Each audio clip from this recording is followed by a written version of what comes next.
Hello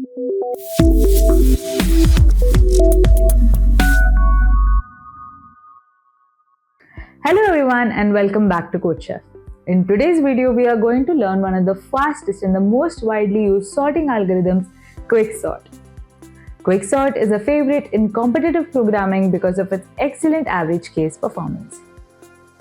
As always, don't just watch, practice alongside learning. Open the CodeChef online compiler and run the code yourself and try different inputs. The link is available in the description below. Let's get started. Introduction to Quicksort. Quicksort is based on a very simple idea. Take a pivot and arrange everything around it. Think of arranging books on a shelf. You pick one book and place all smaller books on the left and larger books on the right. Quicksort uses the divide and conquer strategy, meaning divide the problem into smaller parts, solve them individually, combine the results. Unlike merge sort, Quicksort does not need arrays, which makes it memory efficient. Core working of Quicksort. Now let us understand how Quicksort works. Quicksort works in 4 main steps.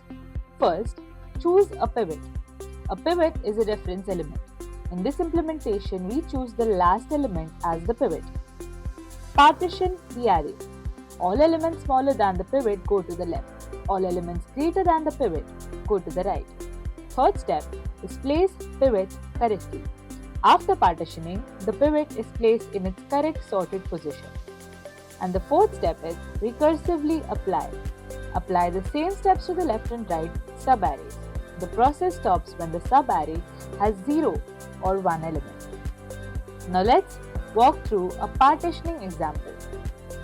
This is our given array of 938472615. The pivot here is 5. We keep a pointer I that tracks the position of smaller elements. Initially, we compare 9 with 5. We ignore it. We compare 3 with 5.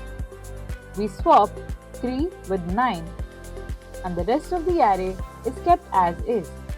We compare 8 with 5 and ignore it. Then we compare 4 with 5, and then we swap. We have 3, 4 and the rest of the elements as is. We compare 7 and we ignore it.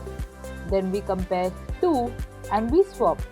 We compare it with 6, we ignore it, and we compare it with 1 and we swap.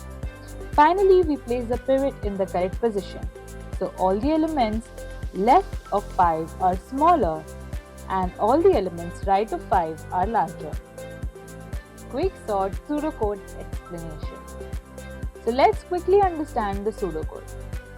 This line, quicksort array, low, high, checks if it is low or high. Then we partition the array and we recursively sort left and right parts.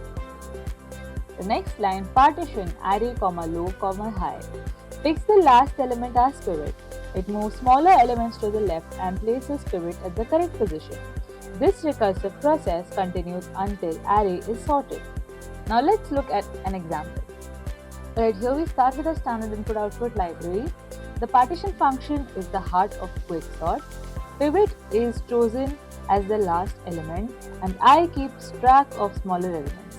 Elements smaller than pivot are swapped to the left. So here we sort into 2 subarrays, left and right. The ones on the left are going to be smaller and ones on the right are going to be higher. Now here is our main function. Here we are supposed to enter the number of elements. So I enter 8, 9, 3, 1 and 2. This quicksort function recursively sorts the left subarray and the right subarray because sorting happens in place. Quicksort is very memory efficient. Now let's try running this program. So we have entered 5 elements and this array that we entered is now sorted using Quicksort. Time and space complexity.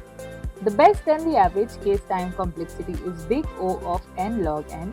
The worst case is big O of n squared where the pivot is poorly chosen. The space complexity is big O of log n due to recursive calls.